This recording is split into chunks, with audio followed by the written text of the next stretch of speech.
লেবাছড়া ADC ভিলেজের সূত্রধর পাড়ায় রাস্তার বেহাল অবস্থা। বৃষ্টির জলের তোড়ে রাস্তার একটি বড় অংশ ভেঙে গিয়েছে। এলাকায় যান চলাচল সম্পূর্ণভাবে বন্ধ। ভুক্তভোগী জনগণ শাসক দলের নেতৃত্বের বিরুদ্ধে ক্ষোভ উগরে দিয়েছে। মাত্র 6 বছরের শাসনকালেই বর্তমান শাসক দলের নেতৃত্বদের অন্যায়ের বিরুদ্ধে মুখ খুলতে শুরু করেছে সাধারণ জনগণ। তথাকথিত উন্নয়নের নাম করে একাংশ শাসক দলের নেতৃত্বরা যেভাবে লুটত বাণিজ্য চালিয়ে যাচ্ছে, তাতে ধৈর্যের বাঁধ ভাঙতে শুরু করেছে সাধারণ জনগণের। তাই ভুক্তভোগী জনগণ শাসক দলের নেতৃত্বের বিরুদ্ধে প্রকাশ্যে মুখ খুলতে বাধ্য হচ্ছে।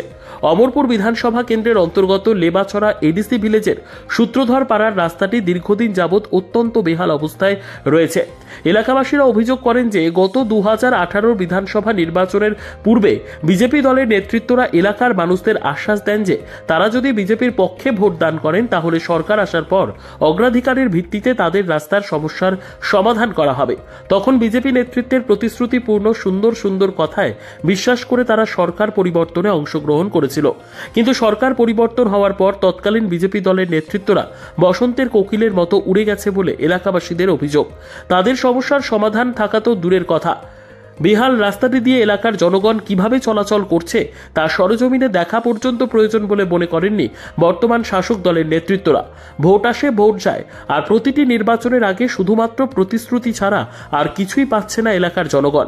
তাই গত লোকসভা নির্বাচনের পূর্বে এলাকাবাসীরা ভোট বয়কটের সিদ্ধান্ত নিয়েছিল, কিন্তু শাসক দলের অমরপুর মণ্ডল সভাপতি সঞ্জয় চক্রবর্তী সহ শাসক দলের নেতৃত্বরা এলাকাবাসীদের আবারও আশ্বাস দেন যে এবার নির্বাচনের পর তাদের রাস্তার সমস্যার সমাধান করা হবে। এলাকাবাসীদের অভিযোগ, সমস্যার সমাধান থাক দূরের কথা, মণ্ডল সভাপতির ইটভাট্টার মাটি বোঝাই গাড়ি এই রাস্তা দিয়ে চলাচলের ফলে রাস্তাটি আরও বেহাল হয়ে পড়েছে।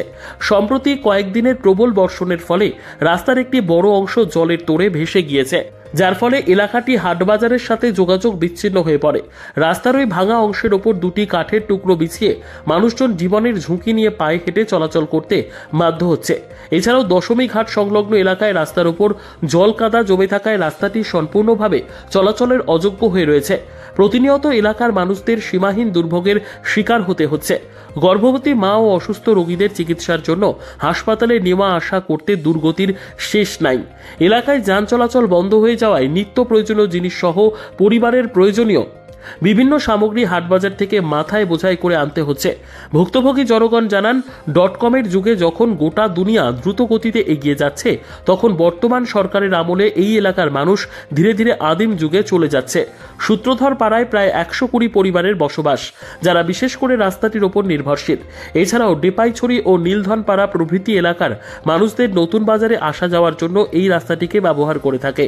এলাকাবাসীর আরও অভিযোগ, বৃষ্টির জলের তোড়ে রাস্তাটি ভেঙে বর্তমানে এলাকাটি যোগাযোগ বিচ্ছিন্ন হয়ে থাকলেও স্থানীয় ভিলেজ কমিটি কিংবা ব্লক প্রশাসন কেউই একবারের জন্য তাদের খোঁজ খবর নেননি।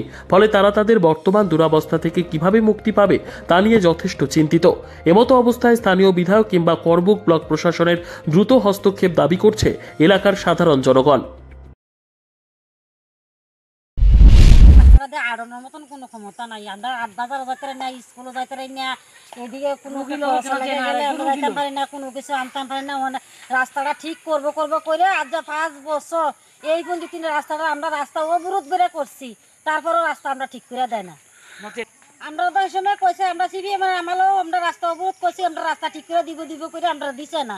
25 বছর কাটে গেছে, এরপরেও এখন আমরা এই সরকার পাল্টাই আবার নতুন করে আবার আমরা এই সরকার আনছি। সবে মিললে আইন 5 বছর গত হয়ে যায় গেছে, আমরা দিব করে আশা দিয়ে রাখছে, আশা দিয়ে রেখে আমরা এই পুঁজিতে নাস্তা করে দেয় না।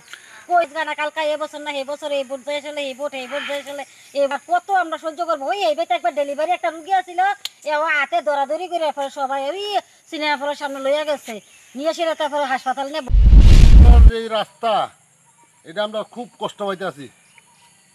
এই রাস্তাটা পার্টির থেকেও যেমন আমরা যেমন রাস্তাটা যেমন অতিরিক্ত যেমন আমরা রাস্তাটা ঠিক করে দেয়।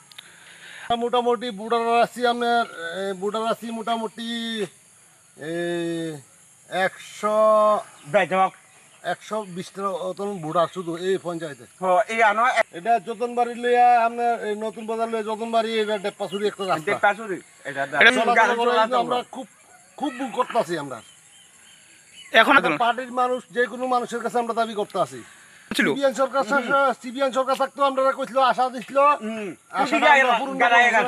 বিজেপি করতো আমরা এই সরকার আমরা পূর্ণ করে দিতেছে না। নিজস্ব প্রতিনিধির রিপোর্ট, দুরন্ত টিভি।